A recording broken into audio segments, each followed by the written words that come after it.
That's a private joke, by the way. No, I gave them, we had a real heavy discussion, a deep consecration to purity on Wednesday morning. We talked about being pure in a very sinful world. And I'm telling you, this world is evil. Right. And all around our young people is evil. I know I'm in the school system, I see it. And I'm not going to get into what we talked about. That's between your parents. They want to share with them. Thank you, brother. And anyway, the Lord moved in and we felt a beautiful presence of the Lord, and it was a consecration to purity. And in this day and age, you say, wow, you have to go that way. Yes, you do. You have to be pure, and it's tough in this day and age. Anyway, I just want to share something with you before I start.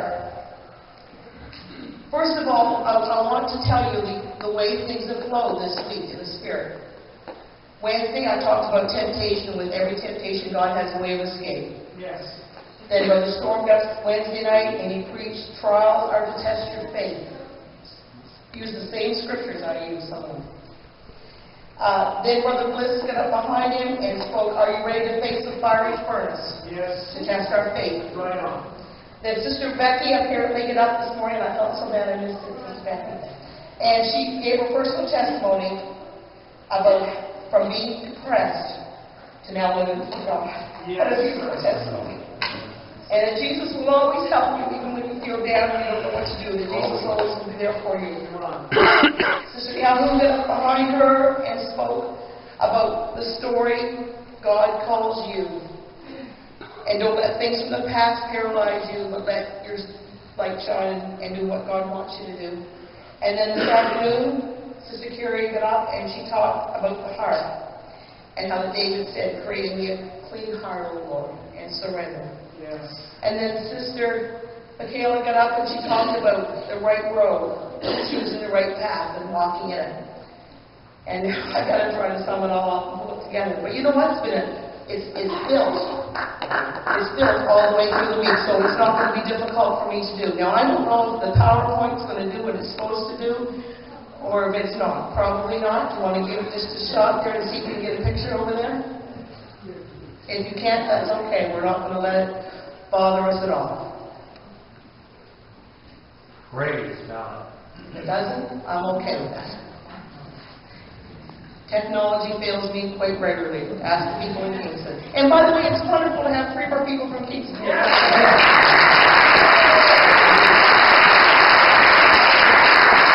We had a beautiful service today, and it was just the presence of God moving in a powerful way. And last Thursday night, we were in service, and at the end of it, the presence of the Lord moved in, and there was a message that came forth. And after that, I just went like that, because the presence of the Lord was just tingling. It was just tingling. And Sister Vicky's brand new for coming to church, and she said, oh, was your hands falling asleep too? And it was. The presence of God was that set. And the way she expressed it to me, sorry, I'm not putting you on the spot. The way she expressed it to me, she said, it's just like God has taken, just like a warm blanket that's been wrapped around me. I stood there at Wolfville Bride, and I cried. I said, thank you, Jesus, for the presence of God being there. It's a powerful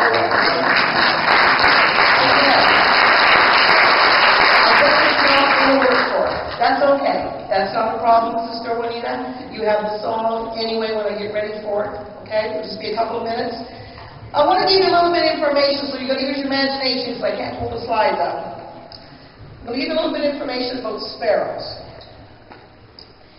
First of all, they're often considered to be the weakest of birds. They're not very strong. They're powerless. If they're in a strong wind, they kind of go with the wind. They can't really fight. They don't have a lot of strength. They're certainly not elegant. When you look at a sparrow, they're beautiful birds, but you don't usually notice them. Instead, you're going to notice the cockatoo, you're going to notice the wild bald eagle, you're going to notice all those other birds, the blue jay, you'll notice all those things first before you notice the little sparrow that's there alongside. Am I right? True. You don't notice it because it kind of just blends in with the surroundings. It kind of is there. Many people look at themselves the very same way. All right. We also look at ourselves, and sometimes we feel we don't have much to offer to God. Young people, you probably feel lots of times you don't have much to offer to God, but I'm telling you, you do. Yes. You've got a lot to offer to God. Yes. A lot of times you don't feel, well, I don't have any money. Even adults feel that way. We don't have enough money to take care of the things that we'd like to do. We all make mistakes and falls. Anybody made a mistake in the last year? In your walk with God, we've all made mistakes. But He doesn't leave us there. He comes along and picks us back up and He says, I love you, my child. And He holds you close and you start all over again with your walk with God. Yes. Most of us don't live in a beautiful home that like a mansion on the hilltop. I have a house on a hilltop, but I wouldn't consider it to be a mansion. But Psalm says even the sparrow has a home. In Psalms it says that the sparrow has a home. We may feel sometimes that we've committed horrible sins that we don't even deserve to be forgiven by God, but He still reaches for us in spite of that. A lot of times we feel like we're disappointed to both our families, our friends, our church family. Yes, sir. Other times we feel we don't measure up to those people around us. Say, oh, there's no way I can measure up to those people. They think they're better than me. I'll never be able to measure up. No. Don't look at it that way. That's not the way. You know what? We all walk in shoe leather. I'm not any taller than you are. You're not any taller than I am. In the sight of God, we're equal. We're all standing before His cross. Every one of us is the same height when it comes to God. And if all else, Jesus still welcomes you. He'll never reject you. He'll never walk away.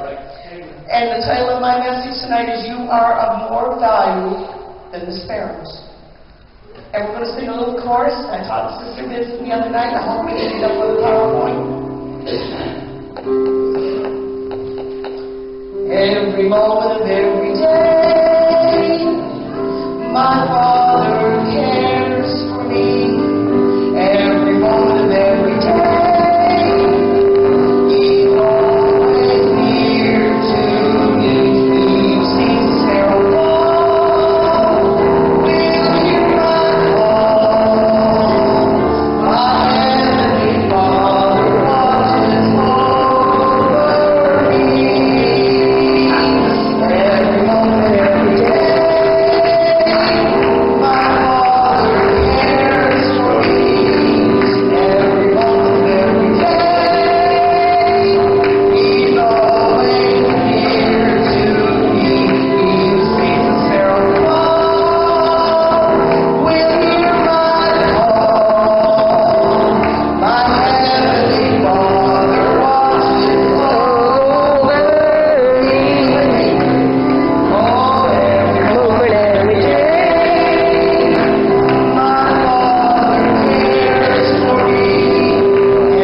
I'll get to sleep later. Okay, if we had the overhead projector working like I would like it to do right now, we have a picture shown on there of a cage with some sparrows inside of it. I want you to picture with me. Sparrows sitting in a cage. Hope you guys can see okay.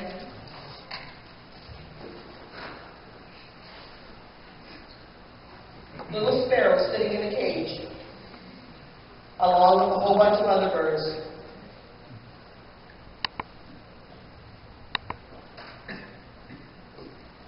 Some that look like they've been through the Boer War. Like this poor guy. He doesn't know if he's a chicken or if he's a bird.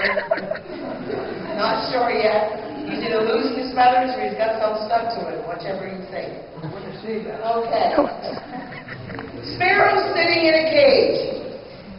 They're talking among themselves. All the birds are talking among themselves. Well, I'm the most beautiful bird that there is. Look at me, how pretty I am. I'm sparkly and I'm pink. I'm the prettiest bird there is in this cage. And then all of a sudden this little fluffy guy says, but I'm the cutest. And these little sparrows are sitting there and they don't feel like they're very important because they're kind of plain looking and they don't have any fancy colors in them, shades of brown. And they don't feel like maybe that they're loved as much as anybody else. Everybody's coming into the store and they're picking the pretty birds up and they're looking like, oh, isn't that beautiful? Look at that pretty bird. Isn't that a pretty bird? Yeah, that's a pretty one. And nobody takes the sparrows. They're left alone in the cage. And they're there and the store is getting almost ready to close and all of a sudden a big man with great deep hands, gentle hands, comes into the place of business. And all of a sudden he reaches in and he picks up a bird and he says, no, that's not what I'm looking for. I need a sparrow. And they're going, you need sparrows? Well, we're sparrows. Take us. So all of a sudden that man reaches in kindly and he reaches down and he takes a hold of 2 sparrows. He looks them all over and sees that they're perfect in every way. Yeah, there's no marks on them. They look really good. I want those 2 sparrows. I'm going to take those 2 sparrows with me. He takes those 2 sparrows and he says, sparrows, you've got a big job that you need to do tomorrow. A big job. I've got a special job for you to do tomorrow. You're going to come with me and we're going to the tabernacle. That was God's dwelling place in the Old Testament. Yes. Didn't have a church like we have today. They called it a tabernacle that was made with badger skins that were dyed, and it was made with old rough lumber, and it was old plates of gold on the top of some things, and there was goat's hair in other places, and there was lots of blood, and there was lots of things like that. He said, but we're going to the tabernacle. I've got a special job for you. So they're thinking, like, oh, cool, this is going to be neat. We're going to church. Okay, that's cool. We're going to church. So they go off and they go to church. Now I really want to get, now I know that's kind of a bit funny, but now I want to get down to the real story. My first verse of Scripture is Psalms 102, verse 7.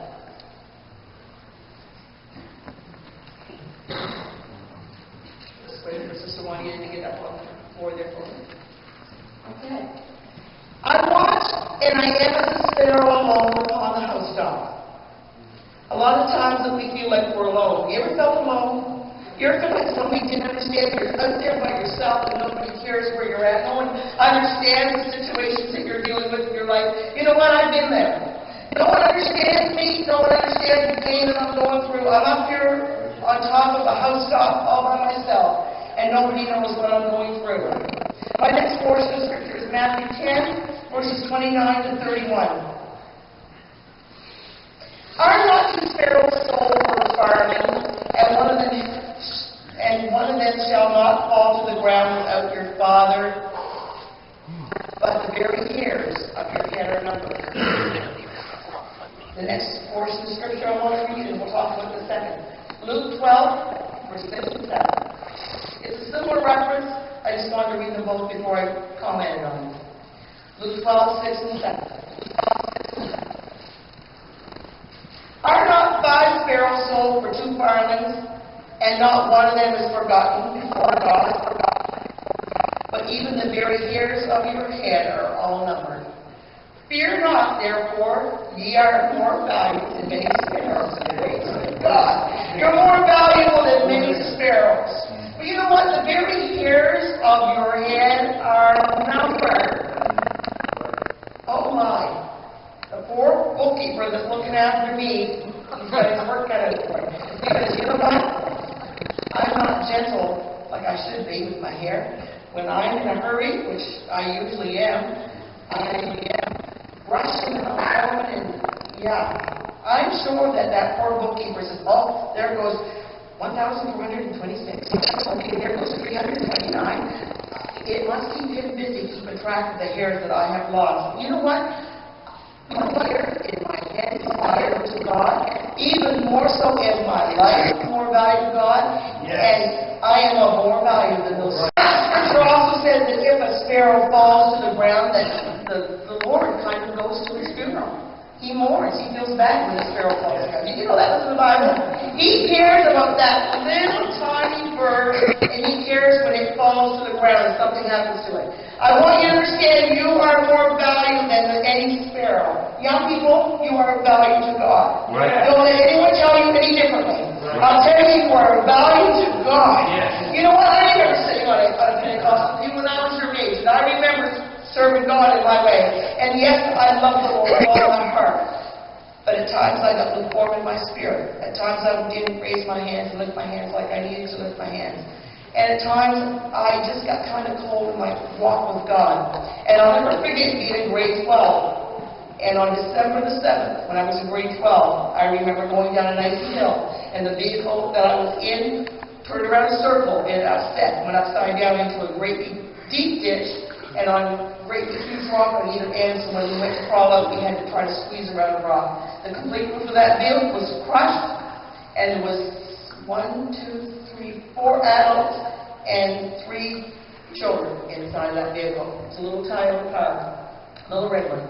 And anyway, it was my cousin that was driving, and we had a lot of injuries. I had some severe injuries. The bones that crush your neck, or the bones back your neck were crushed. And anyway, lots of problems. But I'll tell you what, I realized that day that if I had been taken at eternity, I don't know where I would have stood. But I made a decision that night that never again would I put myself in that place again. Never again would I be lukewarm in my walk with God. I made my mind that night. Don't let it reach that point with you young people. Make your decision, and I know some of you have made your decision this weekend. Becky, I'm proud of you. I'm proud of you.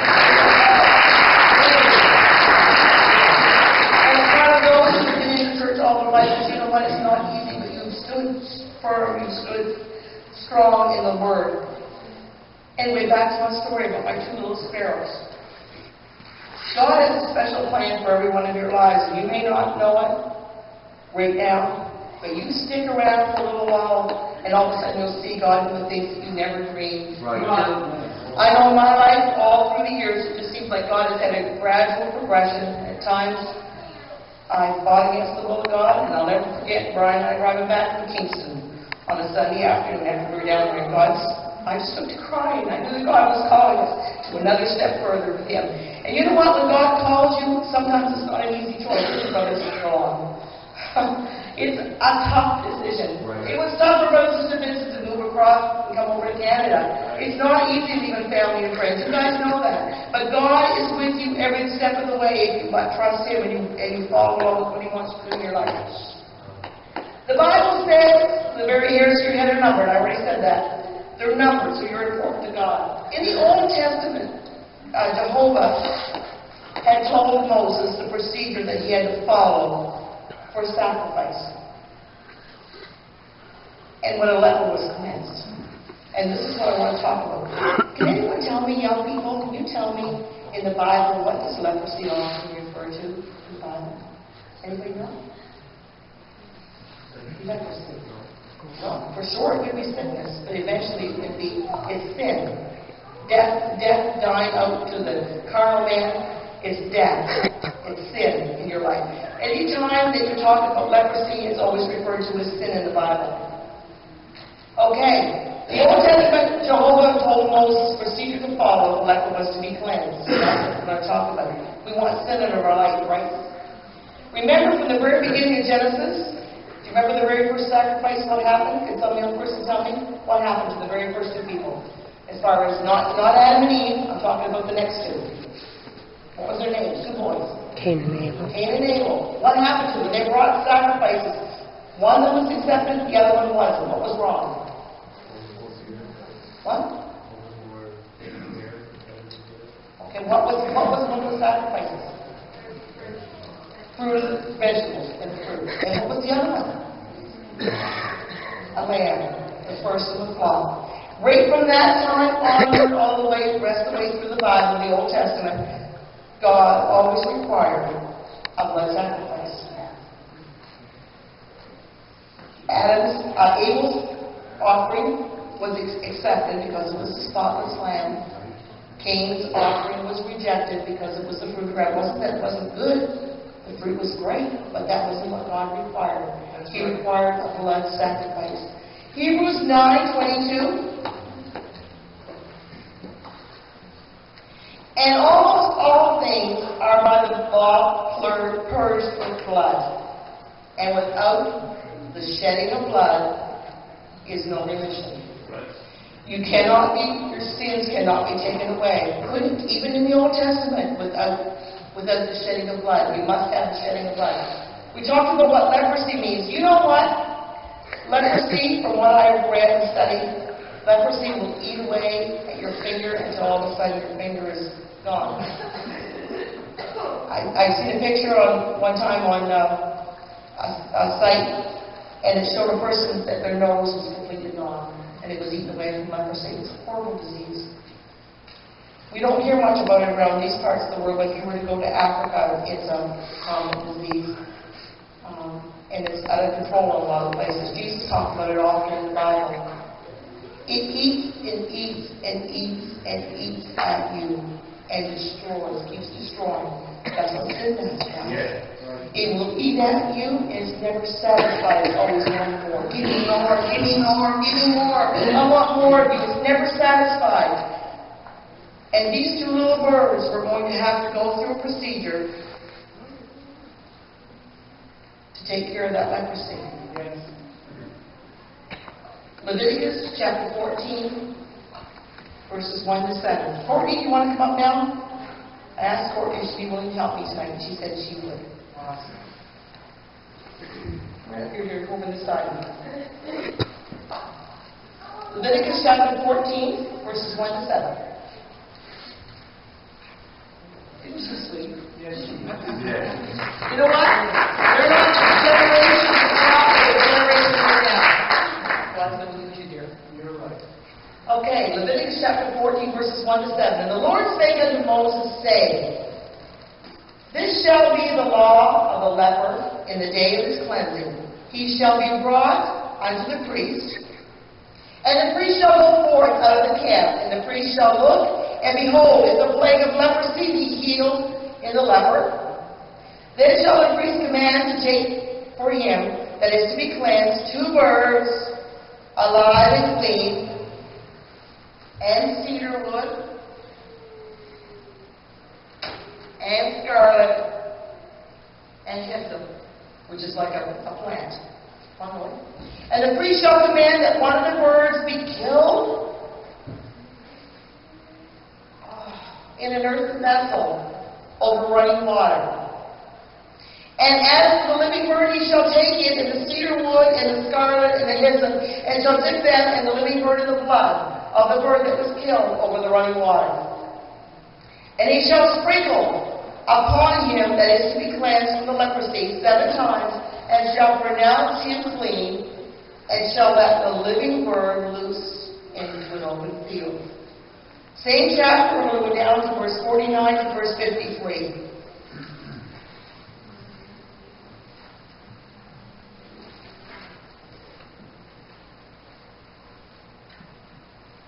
Praise.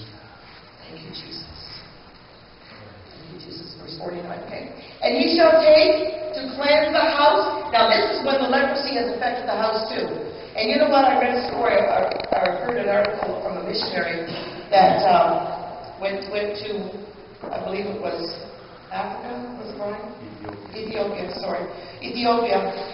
And God spoke to her and told her to get right down in the skin of the people that had leprosy. The skin would just literally fall off and would go in the cracks in the floor. And God spoke to her and told her that she had to get that low in order for God to really use her the way He wanted to. Okay, and you shall take to cleanse the house 2 birds, and the cedar wood, and the scarlet, and the hyssop. And he shall kill the one of the birds in an earthen vessel over running water. And he shall take the cedar wood and the hyssop and the scarlet and the living bird and dip them in the blood of the slain bird and in the running water and sprinkle the house 7 times. And he shall cleanse the house with the blood of the bird and with the running water and with the living bird and with the cedar wood and with the hyssop and with the scarlet. But he shall let the living bird out of the city into an open field, and there make an atonement for the house, and it shall be clean. Now, when I look at those verses, I think about one bird is going to go free, the other bird's going to die. You know what? That's a plan that God put in place from the very beginning of time. Always required a blood sacrifice so that one could go free. But one had to die so that one could go free. God, maybe it's time we started cleansing our homes. Leprosy. You ever think of home? Why don't you start checking underneath the bed, start checking the computer, start checking the radio, start checking the magazines you're reading, start checking the things you're wasting your time with. Maybe it's time you start looking at it. Think about those things. Those things will rob you. They'll steal your joy. They'll steal the presence of God in your life. I can tell when I walk in my house if Ronnie's been praying about it. I can tell. There's a different feeling in the air. That's the way it should be in our homes. We should always be in our homes. Okay. So we got our 2 birds. Which one do you think is that shape? Check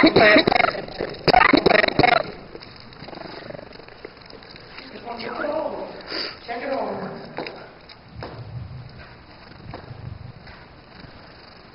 Because one bird has to die, so the other can go free.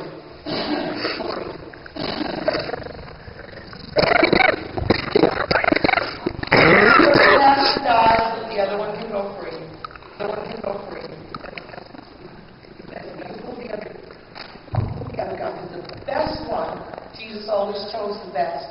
Always chose the best to do the job. He was never a second-rate person. He always chose the absolute best. So he took that bird and he said, I'm best. He took that bird and he said, I'm storing in order for this leprosy to be gone. You've got to die. You've got to die. You've got to die. You've got to die. Oh, this bird's going to die. This bird's going to die. This bird's going to die. His blood. But that wasn't enough. That wasn't enough. And they had to take the cedar, and the hyssop, and the scarlet, and they had to take blood. Take blood from that dead bird and put it on the living bird.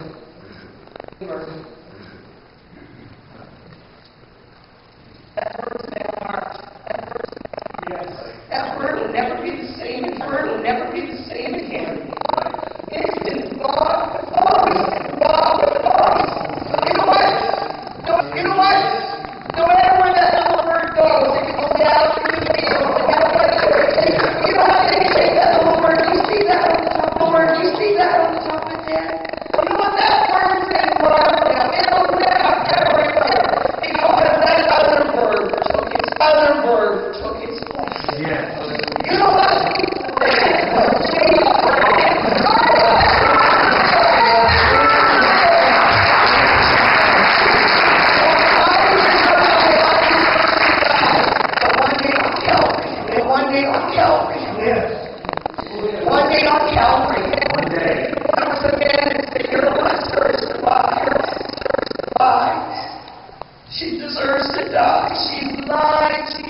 bird, he got to know and feel just like that leper.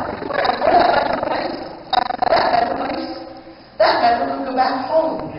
He could go back home to his wife, if he was a man. He could go back to his family. He would and he would not go back and be with him. Because you know what? He was delivered from that situation.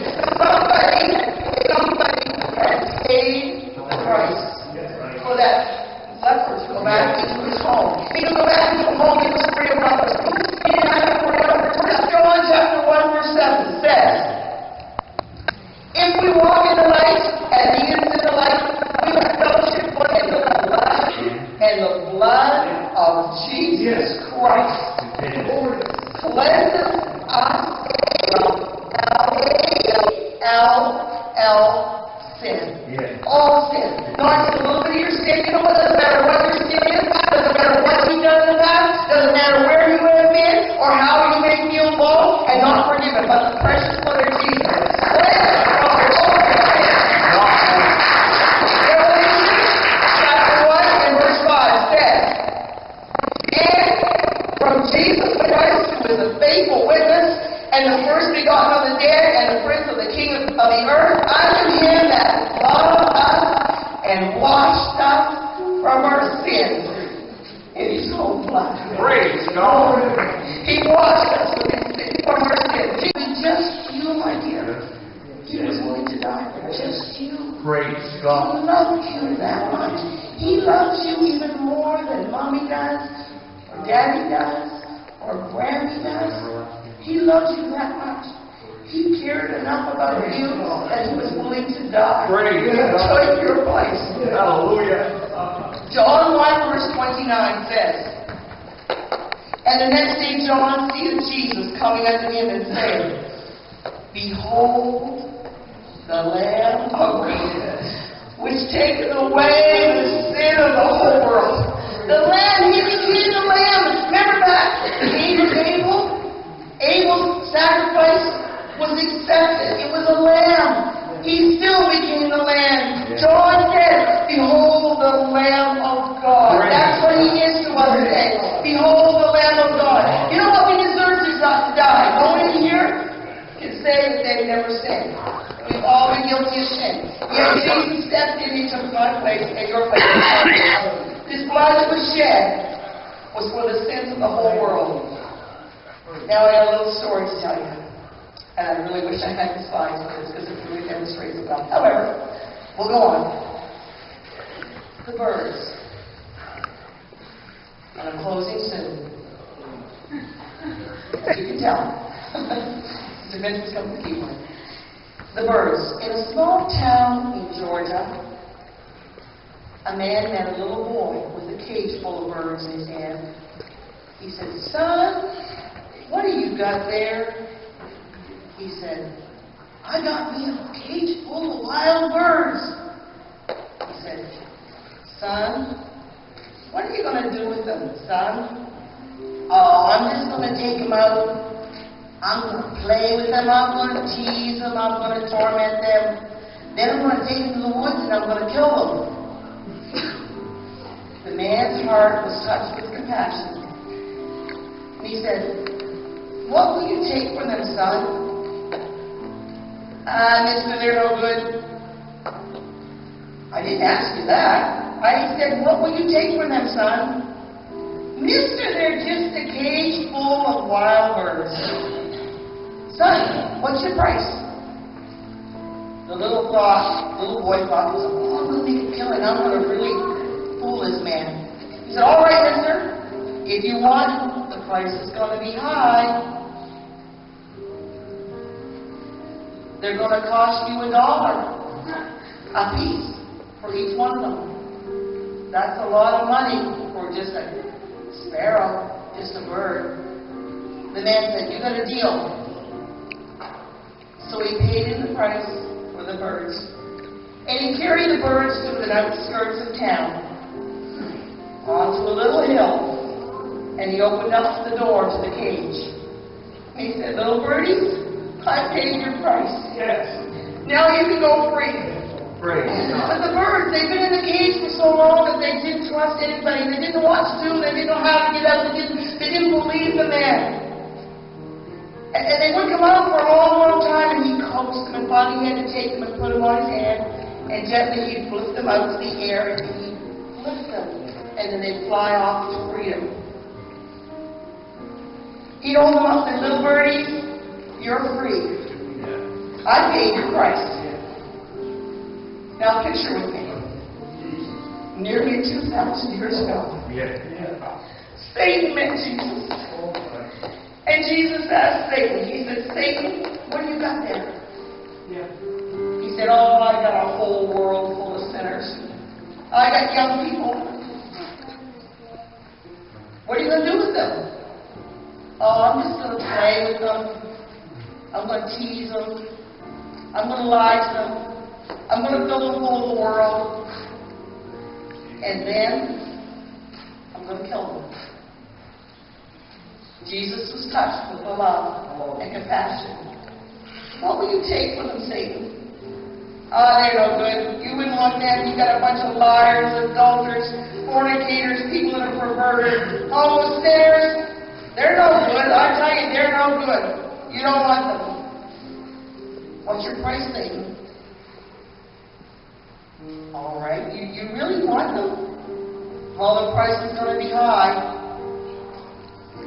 It's going to take your sweat. It's going to take you giving up your all-night presence. It's going to take your life. You made a deal, Jesus. You made a deal, Satan. I'll pay the price. Nearly 2,000 years ago, he took the cross. Jesus took the cross to the outskirts of Jerusalem on a hill called Mount Calvary. He says to you and me, I paid your price. I was wounded in my head with a crown of thorns for all your evil thoughts and for any mental condition that you might have. I was wounded in my hands with nails for your evil touch that you have towards others. I was wounded in my feet. More nails. For your evil walk, for places that you should never have gone. I paid the price. I was wounded in my side with a spear for your abnormal affections that you would have towards each other that were perverted. And it was a thing called lust. I was wounded. I was slapped in the mouth for your evil talk. And your dirty mind, your dirty mouth. You're cursing my name. You're swearing. You're reviling. You're talking, you're backbiting, you're doing things against others that are around you. He says to you and me, I paid the price. Now what are you going to do with this Jesus? You know what? Because he paid the price for my sins, I got a mark on me.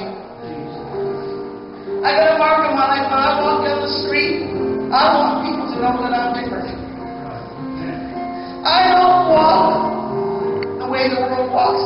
I don't talk the way the world talks. I don't live the way the world lives. I'm marked. Jesus took my place on Calvary. He took yours. Can we all stand? Jesus. He paid a debt he did not owe. And I owe a debt I never paid. I needed somebody to wash my sins away.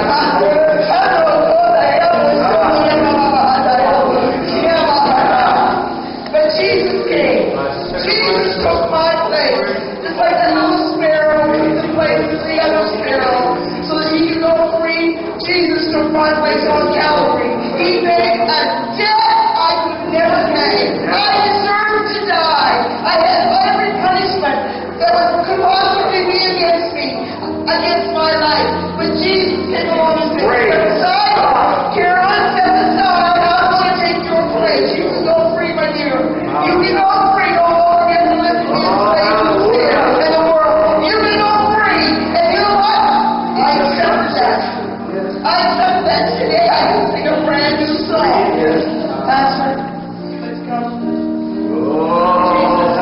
Jesus name, Jesus name, Jesus name, Jesus name. I think we need to you come to this altar right now, young people, adults, let's make our way around this altar. Let's make our way around this altar. To wash my sins away.